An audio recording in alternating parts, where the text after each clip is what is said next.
Okay. Now call the meeting of the Carbon County Board of Commissioners to order. Please rise for a moment of silence, prayer, and pledge of allegiance. Father, thank you for every body, mind, and heart that fills the presence of this room. Strengthen our confidence in who you are and you have made us to be today. I believe that you will guide us in this meeting so that the positive results can be seen days, months, and even years after today. Amen. I Pledge allegiance to the flag of the United States of America and to the republic for which it stands, one nation, under God, indivisible, with liberty and justice for all. These proceedings are being recorded for the sole purpose of constituting the accuracy of written minutes. Tapes are reused eliminating recorded records of these proceedings. Approval of the minutes of the previous meeting held June 18th, 2020. Move to approve the minutes. Second. Mr. Honor? Yes. Mr. Lukasevich? Yes. Mr. Notstein? Yes. Are there any guests concerning county business at this time? Seeing none? Seeing none? Next item is the presentation. Mr. Owen O'Neill, the Executive Director of Lantha. Take the handouts, or we can yeah. Yeah, I was gonna let Owen sit right here for the Oh, first. okay. Yeah, Owen, yeah. So we get you on camera. Okay.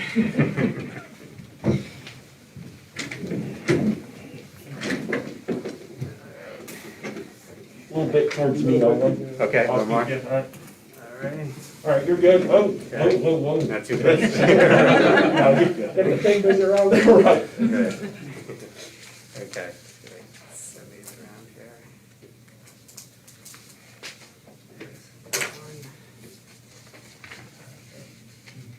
Is that one separate or? Owen? This one is separate, yeah. Yeah, so if you, that's all. One each? Yeah, one each of that. Welcome Yeah. All right. One each of that and then one each of this.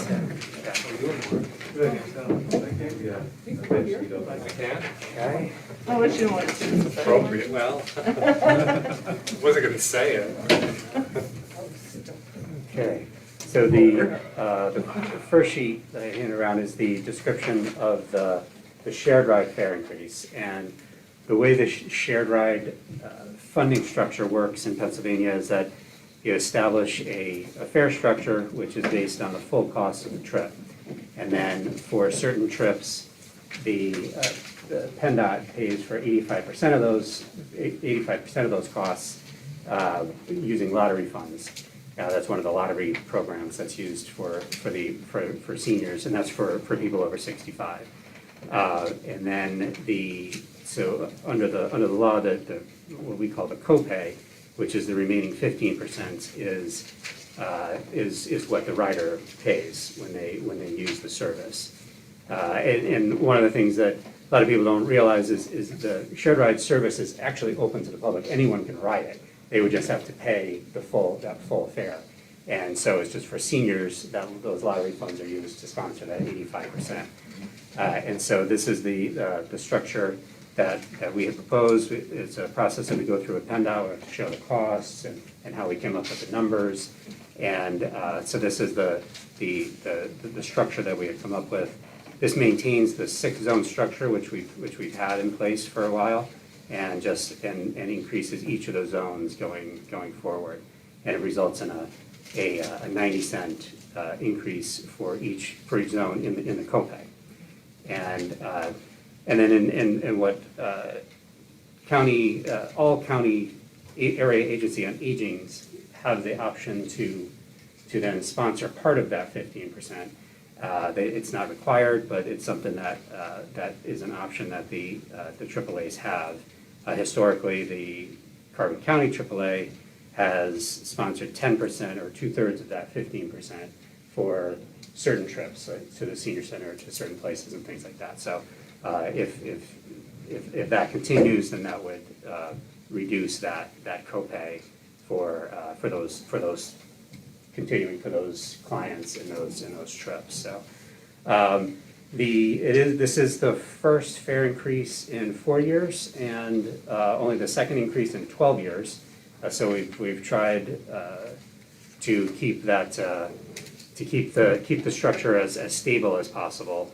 But after a certain amount of years, you do get to the point where costs obviously increase. It's a door-to-door demand responsive service is an expensive service, especially when there's a significant amount of compliance that goes along with that, a significant amount of insurance for the populations that you're carrying, and to make sure that you are complying with ADA regulations and civil rights regulations, and making sure you're in a lot of ways too, these programs are to some extent entitlement programs. So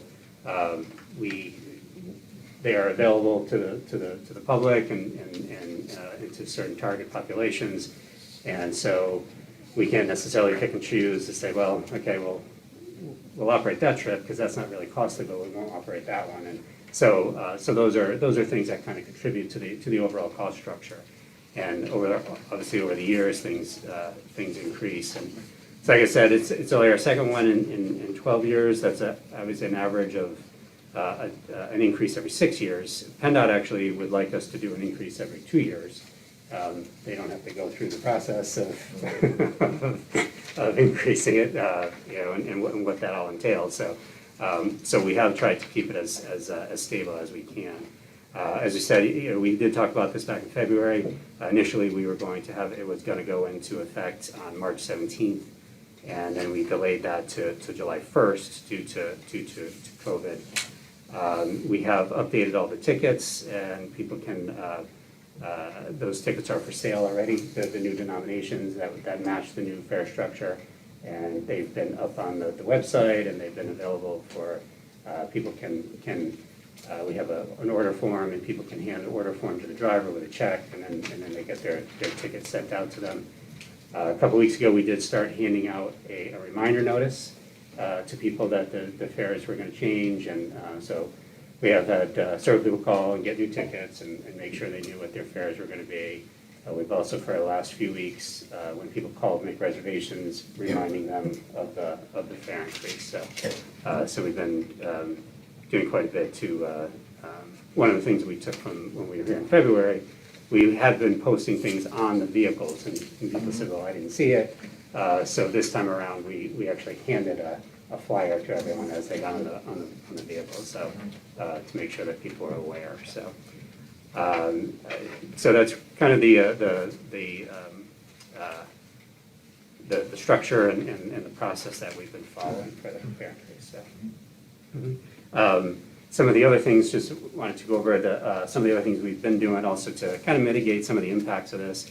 This second sheet that I passed out, one of the new services that we're also going to be rolling out next week on July 1st is what we call the Flex service, which we have is a service that we've also been using down in Lehigh, Northampton on the Lanza side. And basically what it is the fixed route, which up in Carbon County is the Lynx route, has a lower fare because it's fixed and it's on a fixed route in a fixed schedule. So it has a lower fare than a shared ride. But obviously fixed route, you kind of need a little bit of density, you need a population density, you need kind of places to go along the route, and so it doesn't really lend itself very well to the more kind of sparsely populated or rural parts of the county. But what we've done with Flex is kind of combined some of the aspects of fixed route and some of the aspects of the shared ride by saying it's still a door-to-door service, but it's only but we limit the area that they get. It's not like you can, like on shared ride, you can go anywhere in the county. This limits it to a specific area of a specifically defined area, and we limit it to kind of a couple of days a week. So that way it lets people make certain trips on those days where it might be available in their area. But the fixed route fare applies to it. And so that's kind of the fixed route component of it. And on fixed route, seniors with a senior transit ID ride for free. So for those couple of days of the week when that service is available in their area, a senior could kind of schedule their trip to the grocery store or their trip to the pharmacy and things like that and not have to pay the shared ride fare. And so we're going to be rolling that service out in kind of a first pilot zone, which will be kind of the northeast part of the county. And then throughout the year, we've kind of developed 4 zones that we're gonna kind of be rolling out throughout the rest of the year. So 2 days a week, it'll be available in all different parts of the county. What we've tried to do is make sure that in each zone, there is or in each area, each flex area, that there is at least a senior center, either a hospital or an urgent care, a pharmacy, and a grocery store, so that people can make sure that they can, those are very common and it's essential trips that people have to make, so that they could potentially kind of schedule those things on the days that the flex is available in their area and really reduce their costs of travel.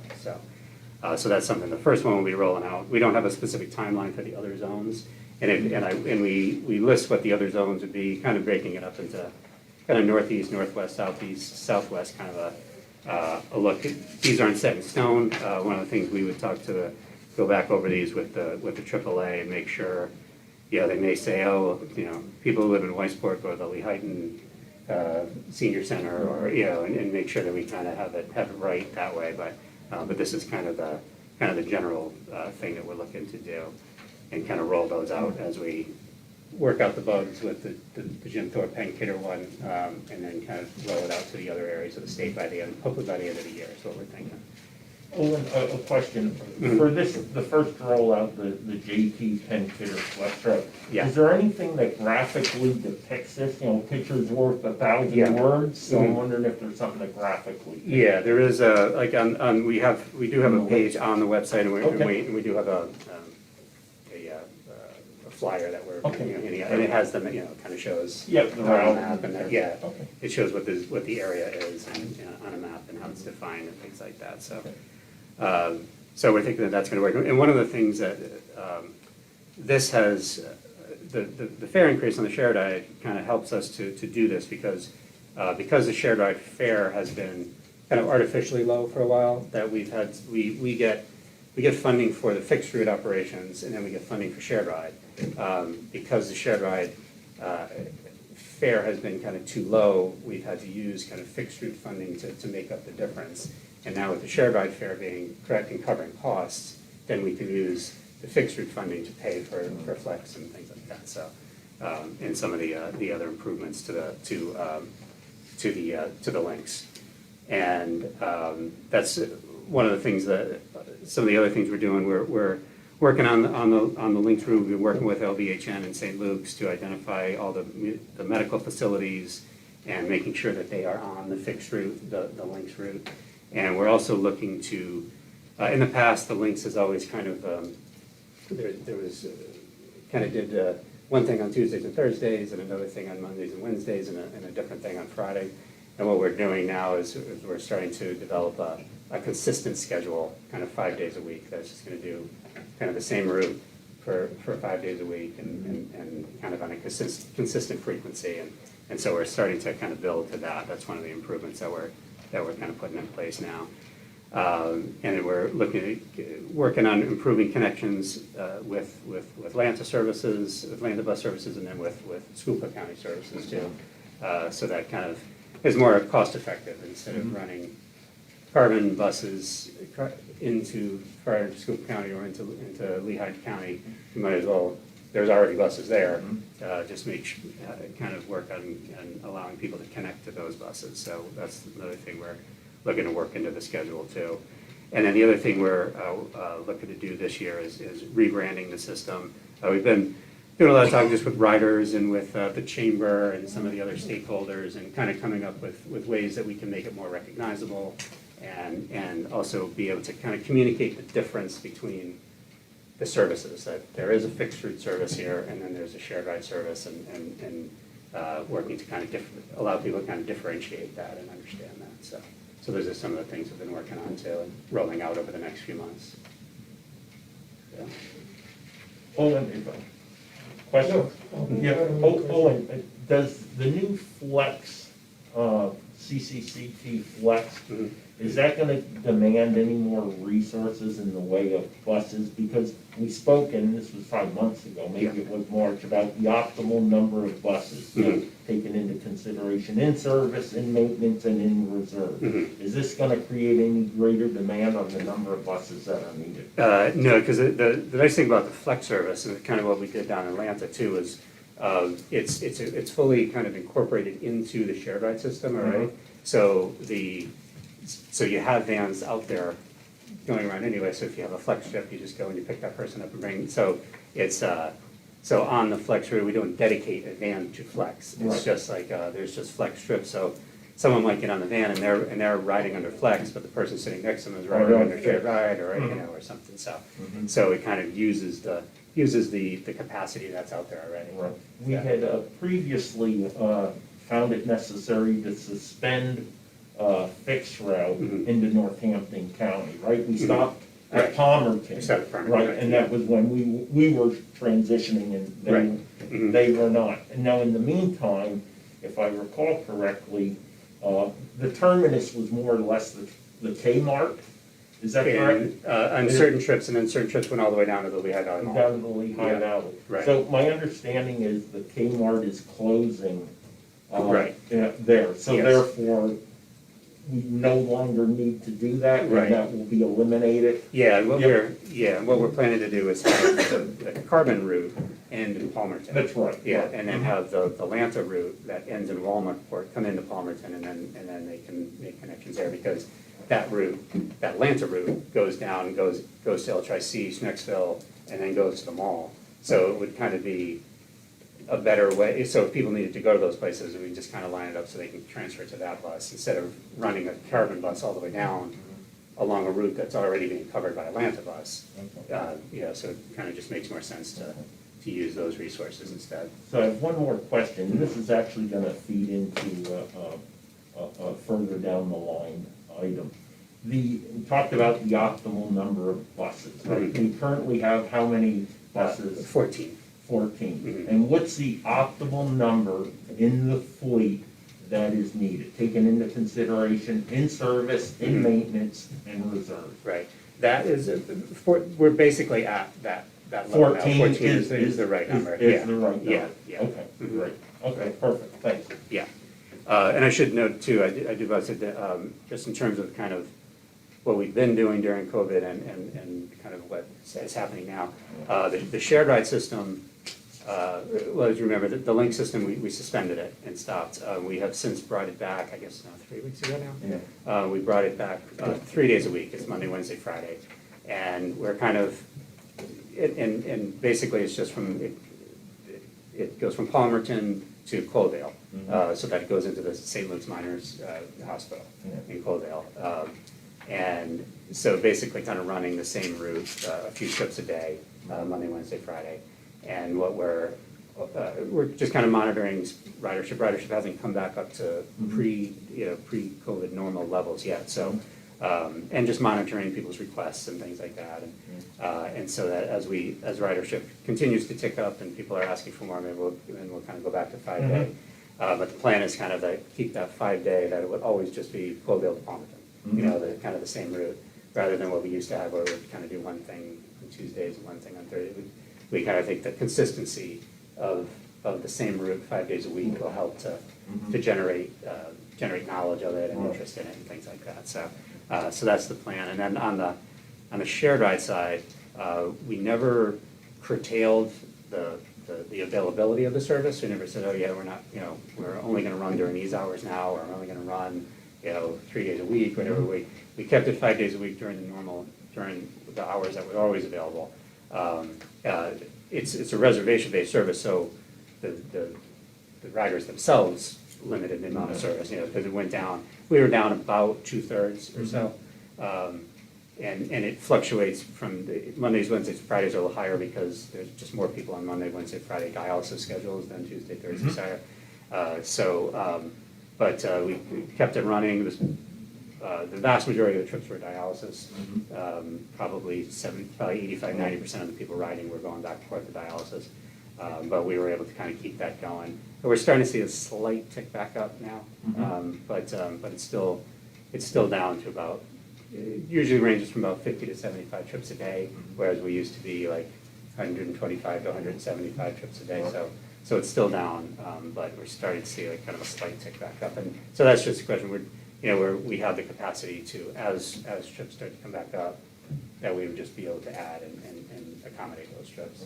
The reason I asked about the bus is because I want people to understand when we go to item 20295, why is the Agency on Aging requesting an additional bus? So again, it's not like we have reserves that we can build. Yeah. No, that's for another purpose Yeah, altogether. exactly, yeah. Thank you all. Okay? Let's go through the motion. I'll make that motion on discussion, because I'd like to have a discussion on this first. Okay. We need a second, correct? Yeah. And I'm just going back to, there were a lot of questions, but when this first started off, like you and I had conversations with other entities about sponsoring, doing things like that. And this does tie into the next motion. And I think all the three commissioners, we were all on board with this, with everything, that the ultimate goal would be to not charge anything to the seniors, but that's probably not gonna happen. But we are providing them with better services. I see, this is happening, it's working with this. But one of the things that we did talk about was having sponsors, as maybe sponsoring tickets that could be handed out, at the senior centers or the seniors, at least maybe it would give them half of the trip, if it's a 60-cent ticket or whatever. And there were a lot of, like, we had talked to the local hospitals, and they were thinking about that, and once these hospitals are running, they were talking about maybe getting an additional bus to run to them facilities. Right. So I like to see that, Yeah. and I think it's going in that direction. Right. And I said, I think everybody should know, we're trying to work in this direction, that it's the less cost to the consumer. Right. And it's like I said, we're providing services that are really increasing in value, Yeah, It's like, yeah. and so, but we wanna look on the other side to save money too. Yeah, And that's, that was our ultimate goal, and I said, you gotta increase to get, we can't regulate the increase of the trip, but we can regulate the way that it could be paid, you know what I mean? Yeah. We can get them sponsors or whatever, and that next motion is one of the things that we're willing to do, so. Right. I think we're gonna have to try to get everybody on board, and we did have that negotiations with Yeah. other entities back 3 months ago.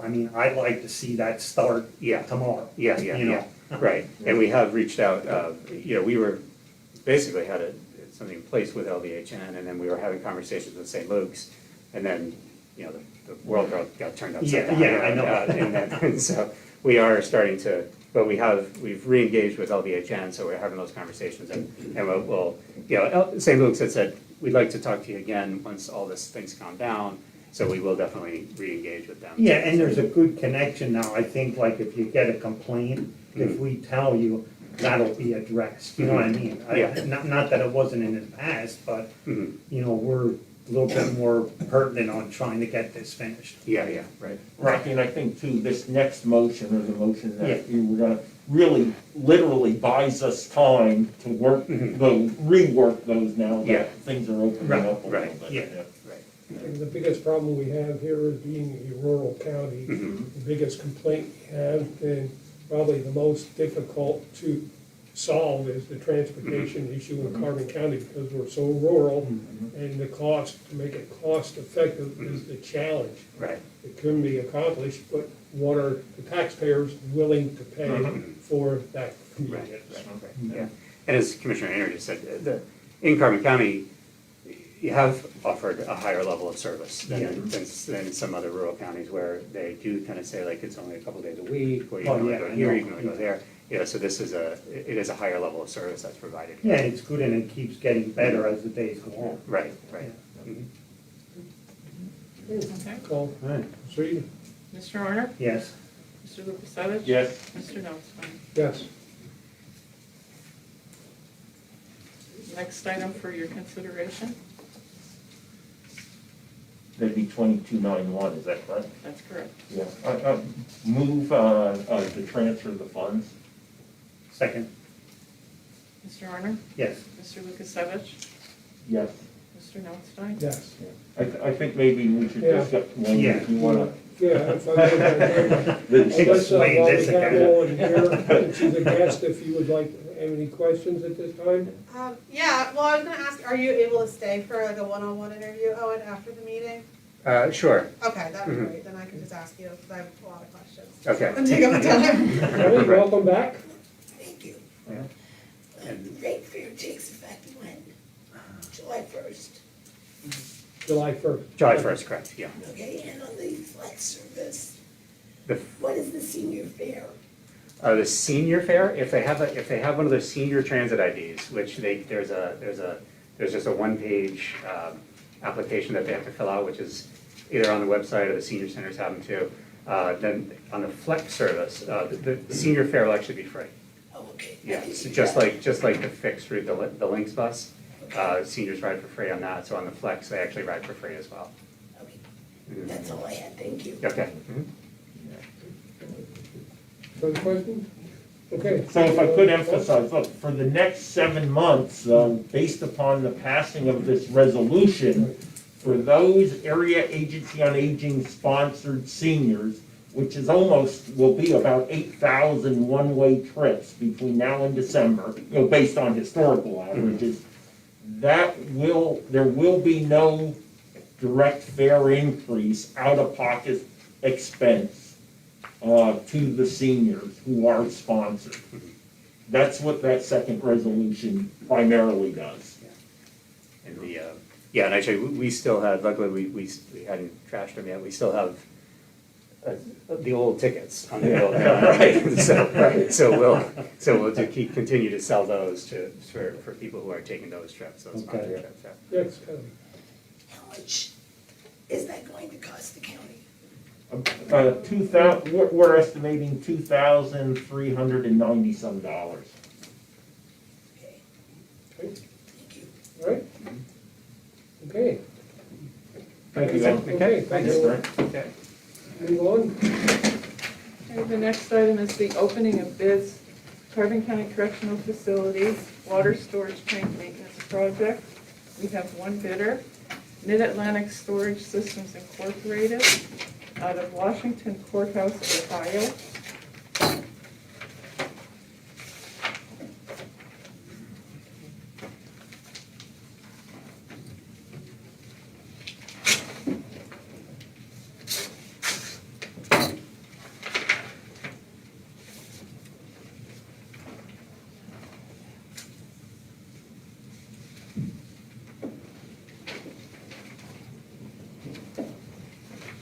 The total amount bid, $156,592.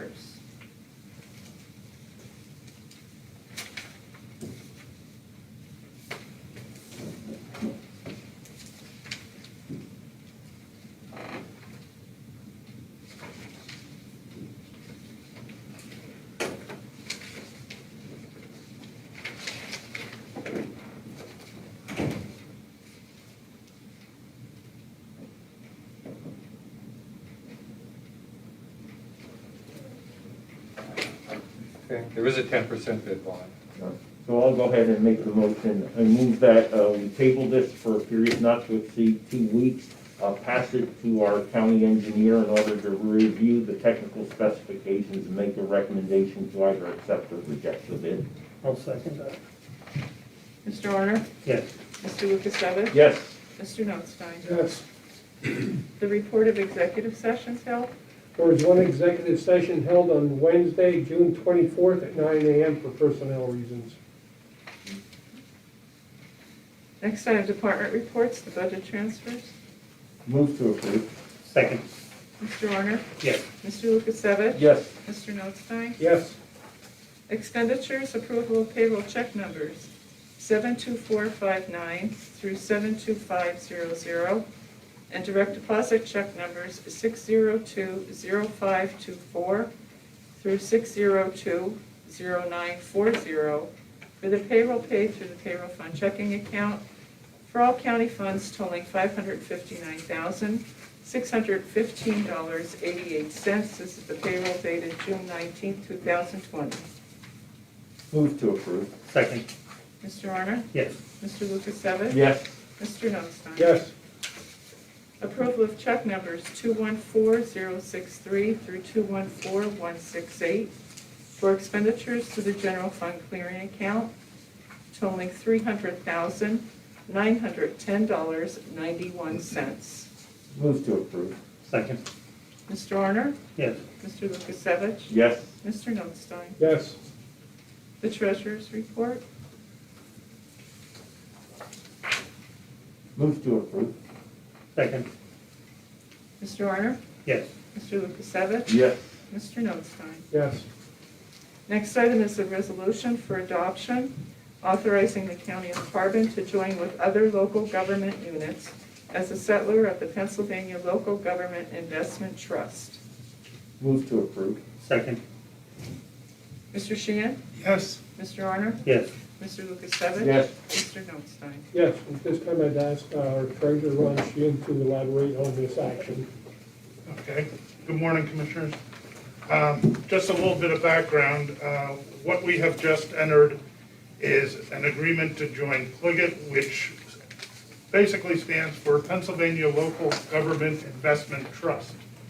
It was created in 1981, so it's been around for a while, and currently serves over 3,000 public entities and has over $5 billion in invested funds. Because they are a trust, their transactions are handled through PFM, which is the Public Financial Management Group. As a trust amongst PA, Pennsylvania governments, it operates much in the same manner as we join P-Corps for insurance purposes. At present, since 2004, our county depository has been Mock Chunk Trust Company, and I just want to note that we have always had a good relationship with Mock Chunk Trust. As of last Friday, we had $42.5 million being held on deposit at Mock Chunk Trust. Our rate at Mock Chunk Trust is Fed funds minus 25 basis points. In the past, that has served us quite well. However, just a brief history, back in August 1st of last year, we were paid 2%. In September, that rate had dropped with the Fed funds rate down to 1.75. On October 31st of last year, it went down another quarter of a point to 1.50. On March 3rd, as the pandemic was starting, the Fed funds rate moved and we went from 1.5 to 1%. And of course, on March 17th, the Fed fund dropped its largest drop, and we went down to 0.25%. As with everyone else, Carbon County has felt the financial strain, and we have been seeing some strains on our revenues, such as parking, parks and recreation, filing fees, fees for services within the offices, while still providing all of the county services. Our county budget was based on a 1.5% interest revenues. So normally, our county policy would be to shop for certificates of deposits through the local banks.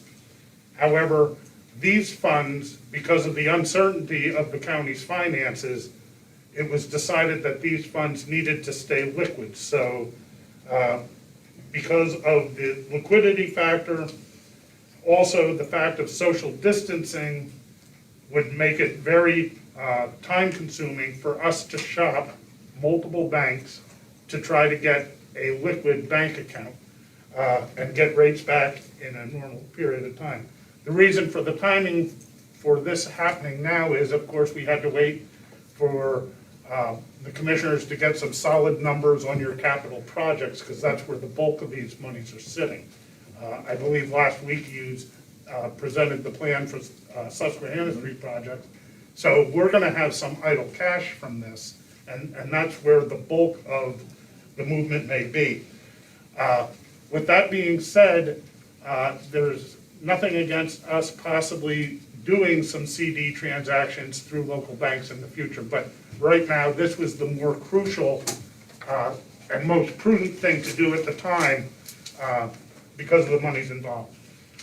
Although we're not taking the action today, the thought is amongst the commissioners in informal conversations, we're looking at about $950,000 in operating reserve funds, $750,000 in parking lot funds, and $8 million in capital projects funds. That's basically your bond issues. All of the above would be with Pliget Prime, which is currently paying us 0.46%.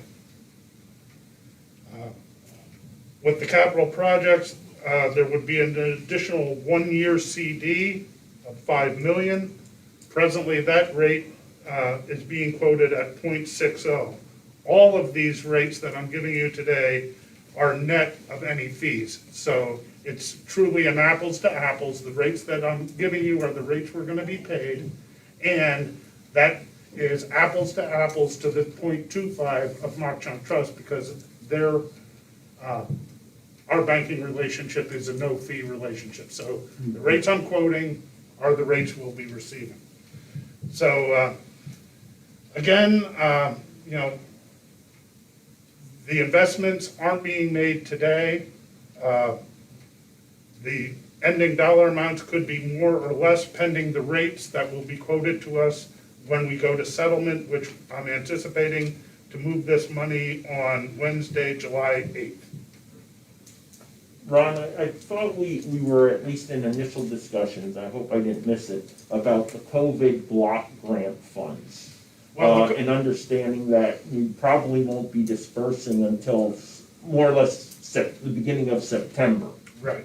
So your COVID block grant monies will be, when they are received, will be going into the general fund. So it becomes part of the general fund. When we say that we're going to be investing possibly more monies, it would be the general fund, not necessarily COVID money. Right. Because if you remember last week, we had $11 million worth of tax revenue. And the COVID money has to be spent by year end, I believe. Right. So we're not labeling it as COVID money, Right. but yeah, in a sense, that money will be part of the overall investment plan. Yeah, very good So there's a question. potential additional 5.79 million. Exactly, yeah, Got it, yeah. okay. And the thing with COVID, it's not that we don't want to invest, we have till the end of the year, but we want to get the money out Right. into the hands of the people. So I want to elaborate on that, probably at the end of the meeting when I'm talking on the further business, but it's going to be short term, we want to get the money out as soon as possible, and I'll go into more detail like I did last Yeah, week. and just to give you an idea, as of last Friday, you had 15.8 million in the general fund. So if that COVID money came in, you'd be looking at almost 21 million there. Right. So it's not necessarily that we're parking the COVID money, Right.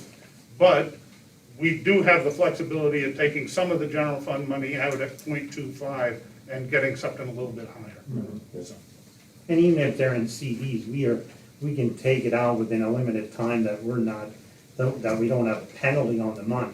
well, with the CDs, you know, we are committing to Yeah. having that money there. Right. That's the reason for the liquidity. Right. But even on a liquid basis, 0.46, 0.47 versus 0.25, when you're talking millions of dollars, does add up pretty quickly. Okay, everyone, Do you gentlemen have any questions? I know.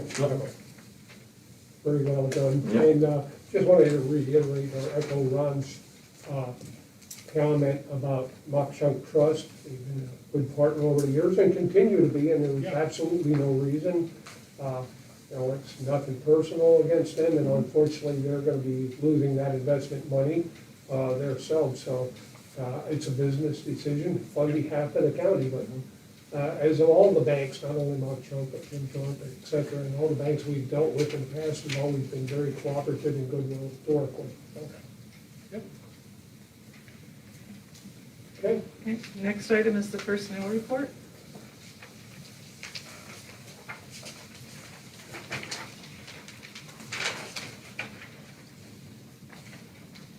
Move to. Second. Mr. Arner? Yes. Mr. Lukasevich? Yes. Mr. Notstein? yes, Correspondence was received as listed. Copies will be made available to the press upon request. Advertising, authorize the advertisement of the notice of section 504 officer and grievance process required for the CDBG fiscal year 2020 and CDBG CD applications. Move to approve. Second. Mr. Arner? Yes. Mr. Lukasevich? Yes. Mr. Notstein? yes, Area Agency on Aging. A request was received from the Area Agency on Aging to purchase a 2020 Ford Transit 350 passenger van for the senior center under CoStar's contract number 026133. Total cost $45,050.14. I will make that motion on discussion. I'll second it, yeah. Yeah. And this is just more or less like, I'm not gonna give my report at the end of the meeting. I just wanna explain how this came about. There have been people asking about it, where this money came from. And, this is one of the things that, the negative things that have happened with COVID, there is a silver lining to the cloud. With the seniors, they have canceled senior games, they closed senior centers for months, and now that's something that is probably, we're getting into reopening in different stages, maybe doing a morning session, an afternoon session, try to get everything back, and it was other activities. And when this started off, I was actually on a mission, I think, to get them a van. And what wound up happening, because I was using their van for the food distribution. And they took the seats out, and I think we were trying, like with Owen Day Cruise things. And Sue Ziegler and Ann Horrigan sort of beat me to the punch. With these things that, you can't say we saved, but it was, we didn't spend on these events that we're having. And this is where they actually came up with the money to pay for this van. It's in their budget, it's no cost to us. And like I said, my hat's off to like Sue Ziegler and Ann Horrigan. I mean, I mean, they did a wonderful job at this to improve. And you look at the aging, like somebody might complain about aging or something here and there. They are doing their job and they're looking out for the best interest of the people. And like I said, my hat's off to them and their staff and the aging. this does replace a van that they had before, was taken out of service and et cetera, so, I'm not sure, is that the problem you were? Well, actually, the van that they had, it was almost like back to safety issues. It was it was a fairly new van, I can't say it was old, but it was the one like, you got in it, it had bench seats, are there seat belts there? They're climbing over top of each other. And for seniors to go on a trip like that, like I was hauling the food, and it's rattling, I'm thinking like, I think the seniors deserve a little bit more than this. And like I said, Ann and Sue like helped us out 100% on this. Rocky, does this require a CDL license? No, Good. no, it does not. Okay.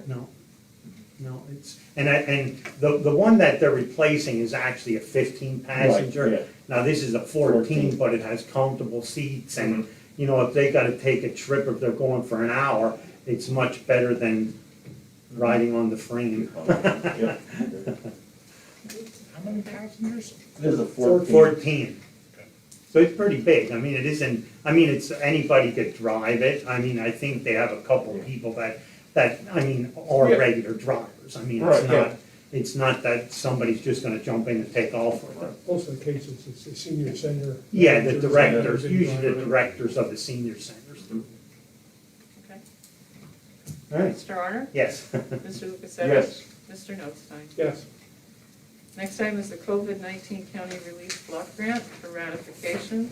The electronic execution of the agreement with the Pennsylvania Department of Community and Economic Development for the COVID-19 County Relief Block Grant number 73991 in the amount of $5,796,203. Move to ratify. Second, Mr. Arner? yes. Mr. Lukasevich? Yes. Mr. Notstein? yes, Along with that is a resolution authorizing the execution of the grant agreement with DCED for the COVID-19 County Relief Block Grant Number 73991 in the amount of $5,796,203. Move to adopt. Second. Mr. Honor? Yes. Mr. Lukasevich? Yes. Mr. Notstein? Yes. Planning and Development, a cooperation agreement, Family Promise. For approval and execution, the cooperation agreement between the county and Family Promise for the fiscal year 2018 CDBG grant fund in the amount of $50,000. Move to approve and execute. Second. Mr. Honor? Yes. Mr. Lukasevich? Yes. Mr. Notstein? Yes. Next agreement is a cooperation agreement between the county and Family Promise for the local share account grant, contract number 73312, in the amount of $30,000. Move to approve and execute. Second. Mr. Honor? Mr. Lukasevich? Yes. Mr. Notstein? Yes. A CDBG change order. Change order number 1 to the contract with APM Construction Incorporated of Lansford, Pennsylvania for Parks and Recreational Facilities Ginter Field Rehabilitation Project Building, Summit Hill Borough, fiscal year 2016-2017. Due to changes in the contract, the cost was increased $5,000 for a new total contract price of $110,650. Move to approve and execute. Second. Mr. Honor? Yes. Mr. Lukasevich? Yes. Mr. Notstein? Yes. ZNA Financial Consultant for approval and execution, an amendment to the agreement with Zelkowski Axelrod LLC for financial consulting services for the year 2020, increasing the not-to-exceed fee from $87,500 to $147,500 due to additional services related to the county's COVID-19 relief block grant. So moved. Second. Mr. Honor? Yes. Mr. Lukasevich? Yes. Mr. Notstein? Yes. The Solicitor's Report? Thank you, Agency on Aging, for approval and execution, an agreement with Tamaqua Adult Daycare to continue to provide adult daycare services for the term July 1, 2020 through June 30, 2023 at an increased rate of $63.32 per day. The previous rate was $62.08 per day. Move to approve and execute. Second. Mr. Honor? Yes. Mr. Lukasevich? Yes. Mr. Notstein? Yes. Addendum to the PERS agreement for approval and execution. First addendum for the provision to the personal emergency response system contract with Valued Relationships of Franklin, Ohio to add mobile PERS at $30 per month and mobile with fall detection at $35 per month. Move to approve and execute as amended, right? So- No, detection versus detention. I was wondering what that meant. You got ankle bracelets there? Maybe we need detention and together. Second. Mr. Honor? Yes. Mr. Lukasevich? Yes. Mr. Notstein? Yes. The Sheriff for approval and execution. Clear program agreement with Thomas Reuters to aid in locating and apprehension of defendants wanted on outstanding warrants. Was submitted for approval. Total cost of Total cost is $162 per month for 3 years. 3% increase each year, and after 3 years, and 7% increase each year thereafter. Move to approve and execute. Second. Mr. Honor? Yes. Mr. Lukasevich? Yes. Mr. Notstein? Yes. Treasurer for approval and execution, an agreement between the Carbon County Treasurer's Office and Pennsylvania Game Commission relative to the new Pennsylvania licensing software system. This replaces the previous contract dated October 30th, 2008. Move to approve and execute. Second. Mr. Honor? Yes. Mr. Lukasevich? Yes. Mr. Notstein? Nothing further. Further business? Under further business, I want to go back to this COVID block grant. Last Thursday afternoon, I guess, after the meeting again, we got short notice that we had to get the contract signed within 3 days again. always takes them forever to do something and they want it done now. So we did manage to get that executed. We will be receiving the funds shortly. Be going into the, well, we'll be receiving them soon. The agreement here, you saw on here with Axelrod for consulting services, that will come out of the administration fee, or that $115,000, I think, but the agreement just increases other agreement, which is about $50-some thousand above what he was doing. We have have the agreement with Mr. Weiss now, and we also appointed one of our staff members full-time to a COVID grant coordinator position. And where we're at with that, with the, and that's all covered on the grant administration fee.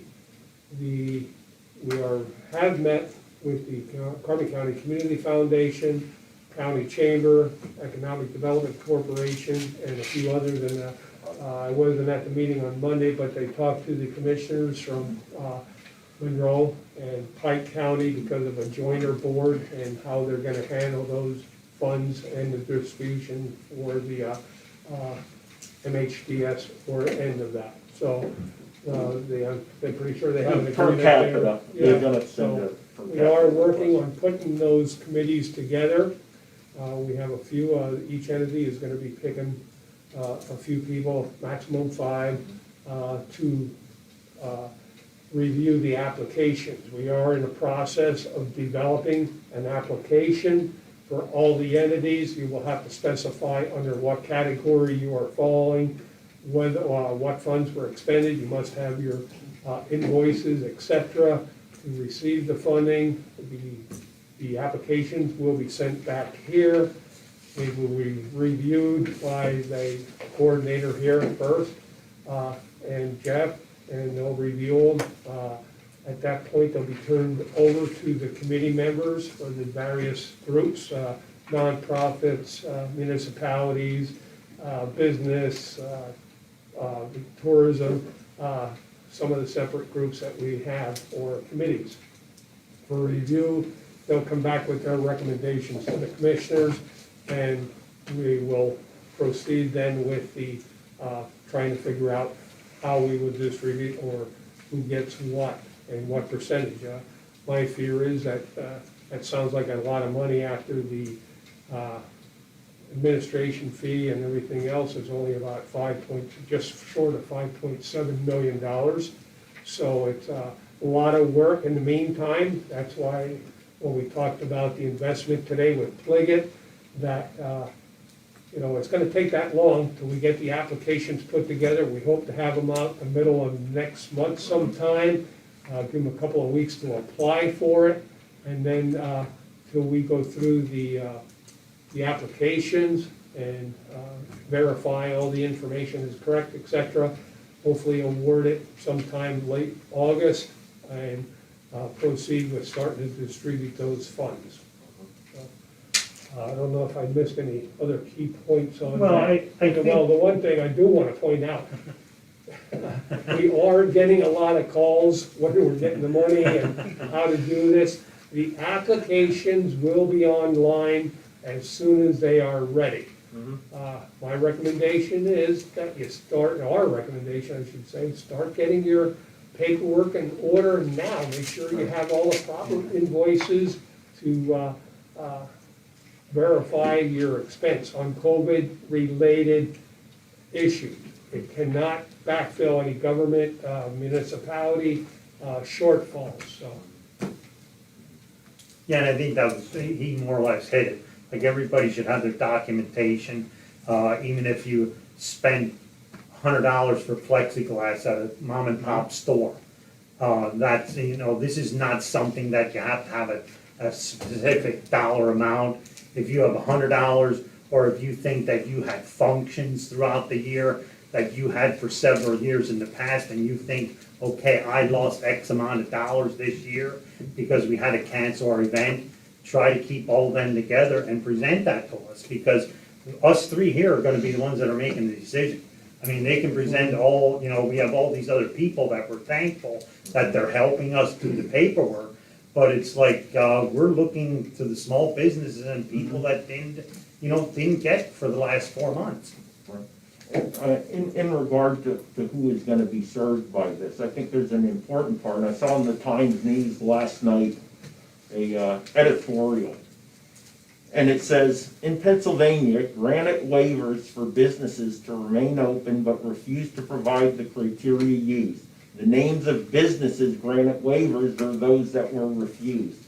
So there's a significant transparency aspect of this program. And my, discussions with Jeff from Axelrod and the administrator and with the fellow commissioners is we need to ensure transparency in this process for credibility of the process. Therefore, ensuring that the public has the information to understand the process, understanding the committees and who will be making the recommendations to the Board of Commissioners, and then who has applied and what they received, and why they received or did not receive what they requested for. So we'll make a concerted effort to be as transparent as we possibly can, respectful of some privacy information that may be contained in the application process. But we have a good plan in place right now. We have flexibility moving forward, and we are, as Chairman Knudsen highlighted, going to get those funds out as quickly as we possibly can in a responsible manner. One of the questions that came up from a nonprofit on the purchase of equipment for of $40,000 for a piece of equipment that's COVID related.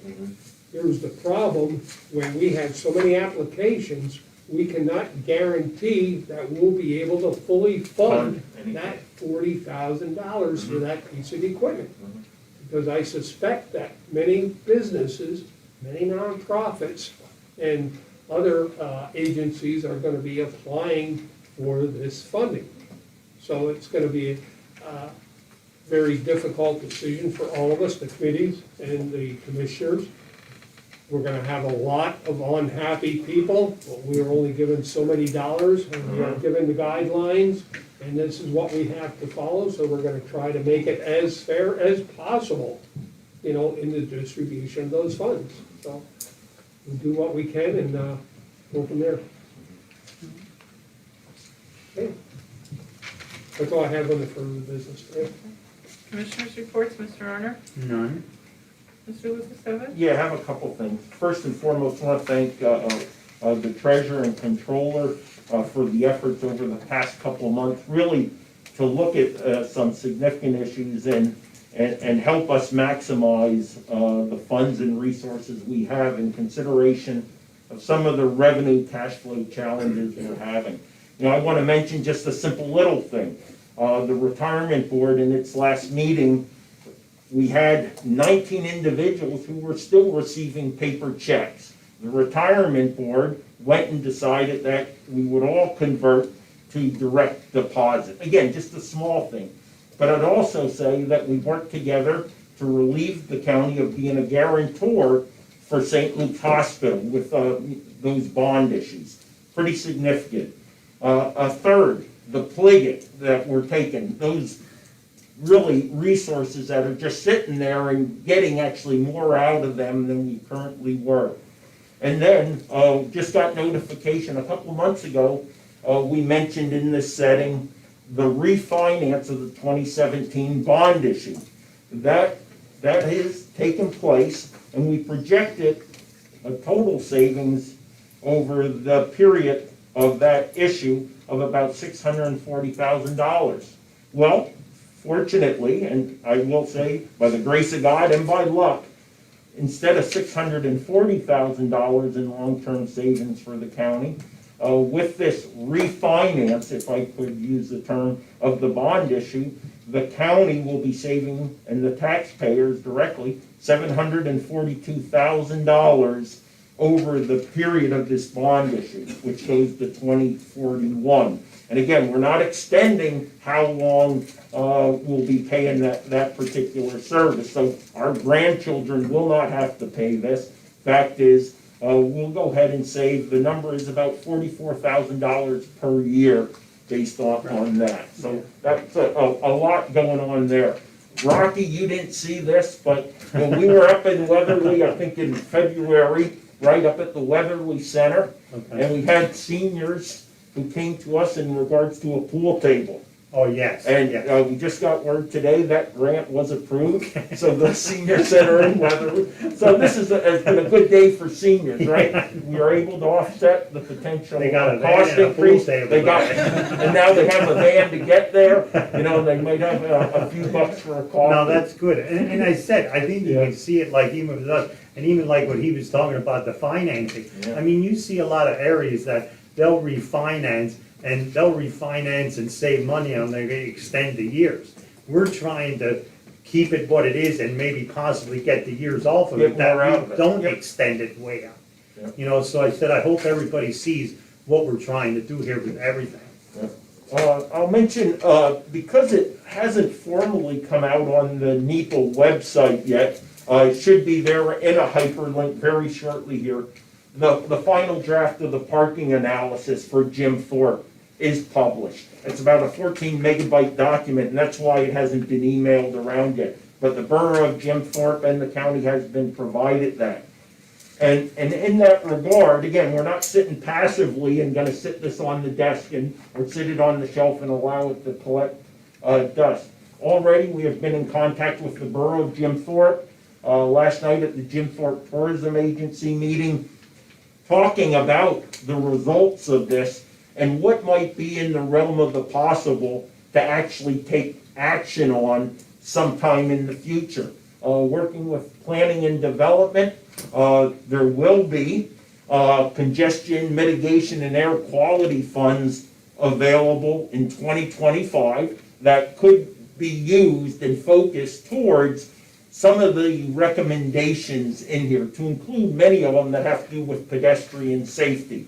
The extension of the walkway, where we have some problems with the walkway across from the subway, where we have PennDOT, Railroad, County, and Borough Equities involved.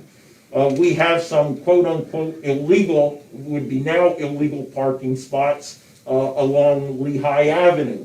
Another area that could be assisted with this. And importantly, I think the railroad crossing that, gotta give a shout out to Reading and Blue Mountain Northern Railroad because of their quick response to at least a temporary help with mitigating the risk of folks crossing that railroad. But again, there is a longer term fix available, and there is a recommendation in this study that I we think can our look at. challenge will be to get the railroad and the state to Yeah. the table for Yep. cooperation. That Yep. will be our big challenge. I think we have the support of the local people Yep. willing to do something, but if you don't have all the players at the table that need to make some of the major decisions, we go nowhere. Yep. So again, opportunity there, and we are already looking to see, what might be in the realm of the possible, to work. We hit green phase, Rocky, we always say green doesn't mean go here in Pennsylvania, it seems, except when you're sitting at the red light. In this factor, it is time that we kind of take a retrospect look at where we were, what we encountered, and how we can prepare for the future. So what I'm gonna offer myself up to start taking a look, over about a 90-day period, to talk, to the courts, to the row offices and our departments, to figure out, what were the challenges we faced, how did we confront them, and what could we do better? So we can prepare, just like we do in any type of management, we can prepare for a future next wave or the next time we have to confront this. That's all I have.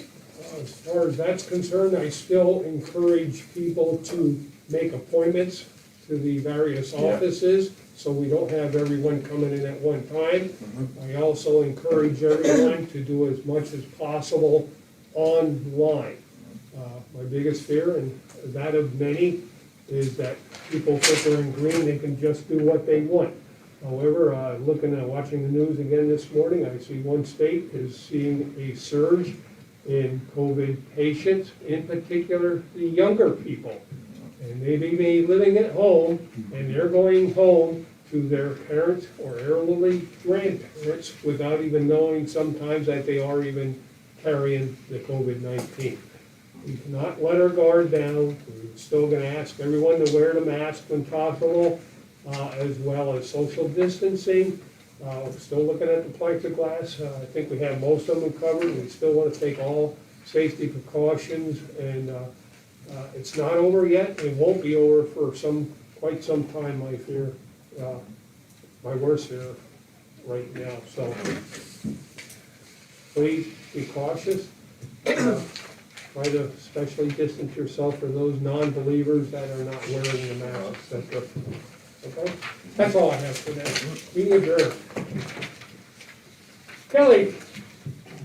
Well, Good? yeah, he answered everything during the meeting for me, thank you. The only thing I have is just about the COVID money that you guys are gonna be, and you probably, I don't know if you know this, but are there any more details about how you're gonna decide, like, how much money different entities can get, or is that all kind of based We haven't on? really talked about that. No, yet. that's a tough one. It is, and I think we have to wait until we get those applications back, see who is applying, what funds are gonna be available. Maybe one category won't require a lot of money, and another one will. And if we may have to go to a percentage, maybe, everybody's gonna request 10 million, and we think they're all worthy, we may have to just make it, each one gets 50% to be fair, I don't know. It's, per capita, and we're gonna have to identify maybe issues that are of higher, safety concerns, that are, taking more proactive precautions, that we can prevent something, and maybe we'll contribute more to something like that, but it's, you know, I said, people aren't gonna be happy, but, you know, these are not gonna be easy decisions for anyone involved, whether it be the committee, people that are, have volunteered their time to work with us, as well as the commissioners. It's all up in the air, and, we'll do what we can. I didn't know if there was any guideline coming down from the state as far as like a maximum Well, there's amount. very few, I was like, very few, I'm sure. We'll get them in January. Yeah. About 2 weeks ago, we had a call from an employer with over 100 people wanting to know when they were getting their money. Unfortunately, they are one of the people, if you employ over 100 people, you don't qualify. So those are the better education as far as getting it out there, who is really eligible, so. And I think one of the things, like, I think a lot of people, and they are calling here, and we gotta answer their question, but I think the most important for them to do is possibly wait a week, you know what I mean? Till we get things in place, cause what we could tell them today might not apply to what we're gonna implement, you know what I mean? And we don't know, are we gonna get 50 or 500, you know what I mean? That's gonna, like, the first month is gonna be tough for us, I think, trying to weed through all that stuff. Next 2 months. But like Wayne said, when we get that money, we want it out of here, because then people have suffered long enough, and we wanna get it back out in the streets. Well, listen, and on our at least tentative schedule, we have asked that the committees be formed by Friday, and then we'll go ahead. We're also taking different input from those committees to create the application that'll be utilized and then eventually disseminated. In regards to the amount, percentage, ratio, you know, there is a recommendation of potentially doing a survey. If you were to apply for a grant, how much would you request? And that would go out to the businesses, the nonprofits, and those types of entities to at least give us a ballpark figure of what we can expect. But the reality is, until those applications come in, you know, say be it 1 August and we have our deadline, I don't think we're really gonna be able to make an honest decision before then. And again, we also know that it goes through the end of December. So do we wanna expend $5.79 million minus the admin fee when more requirements may be coming up that have a higher priority a little bit later?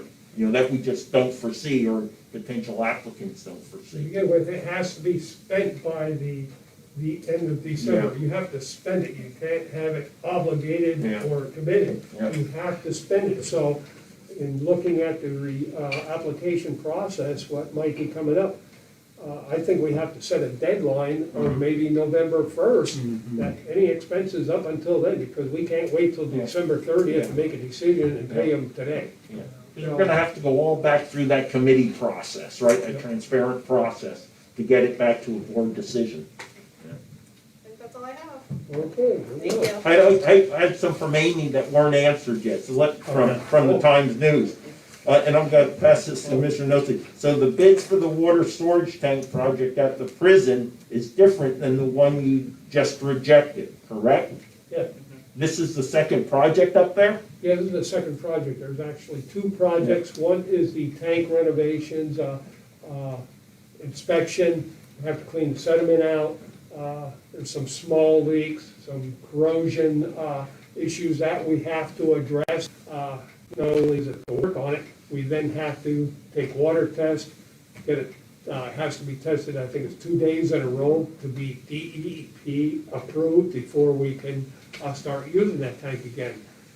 The part of the bid, and as well as the other part, the other bid project which we're opening in a week or two is the pump house repairs, the leaks, the corrosion, the rusted pipes, etc., the pumping system and control system. We have to now manually operate when the tank level starts to get down. We gotta flip the switch on. The control's not working properly.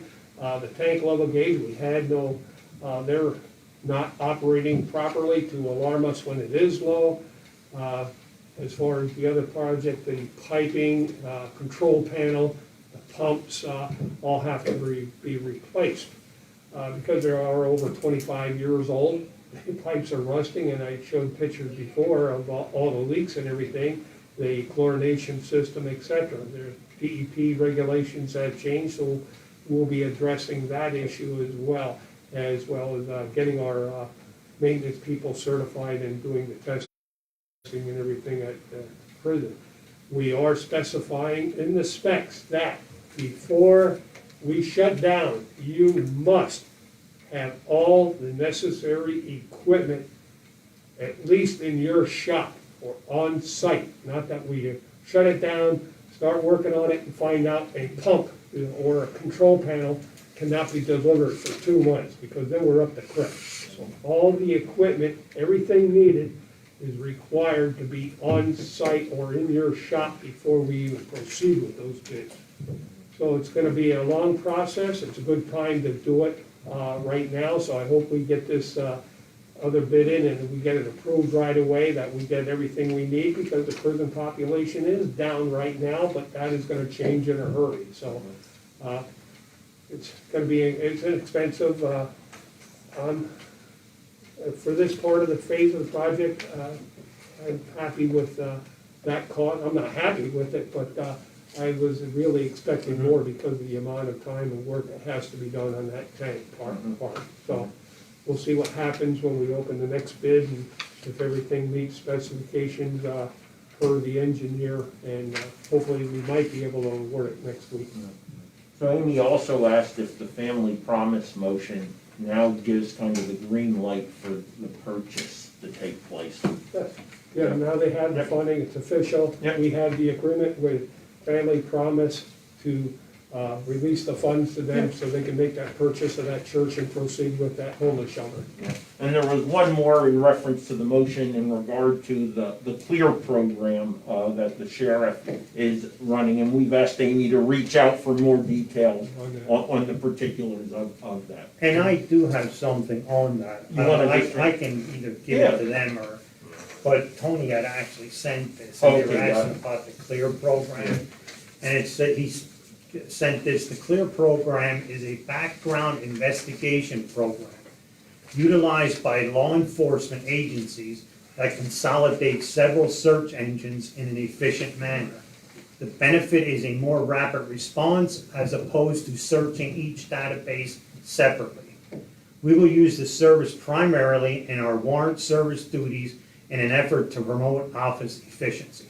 Thank you. Now, will you So, take questions on that? well, if you have any questions, I can get, or the answers, I can get them for you, but I can't tell you now. Anything else? That's it? Okay. Seeing you again. Thanks, Ellen, for staying, I appreciate it. Kelly, oh,